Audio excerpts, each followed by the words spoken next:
Platform kecerdasan buatan AI Grok dikenakan sekatan sementara bagi pengguna di Malaysia berkuat kuasa bermula hari ini. Suruhanjaya Komunikasi dan Multimedia Malaysia MCMC mengambil tindakan itu susulan penyalahgunaan Grok berulang kali bagi penyiaran kandungan lucah dan melampau. Menurut MCMC, platform kecerdasan buatan itu juga digunakan bagi menjana kandungan seksual eksplisit, kandungan tidak senonoh yang jelik melampau.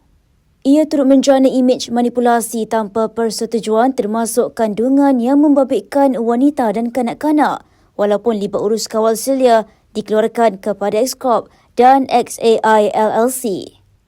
MCMC mengeluarkan notis kepada kedua-dua entiti itu pada 3 Januari dan 8 Januari lalu, antara lain menuntut pelaksanaan langkah perlindungan teknikal dan penyelia kandungan yang berkesan.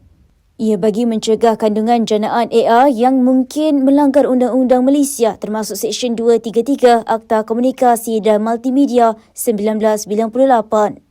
Menurut MCMC, bagaimanapun maklum balas yang dikemukakan oleh Xcorp pada 7 Januari dan 9 Januari lalu hanya memberi tumpuan utama kepada mekanisme pelaporan yang dimulakan oleh pengguna. Platform itu gagal menangani risiko sedia ada yang wujud hasil daripada reka bentuk dan pengoperasian alat AI berkenaan. MCMC menyifatkan tindakan yang diambil tidak memadai untuk mencegah kemudaratan serta memastikan pematuhan kepada undang-undang. Sekatan akses kepada Grok akan kekal sehingga langkah perlindungan yang berkesan dilaksanakan, khususnya bagi mencegah kandungan yang membabitkan wanita dan kanak-kanak.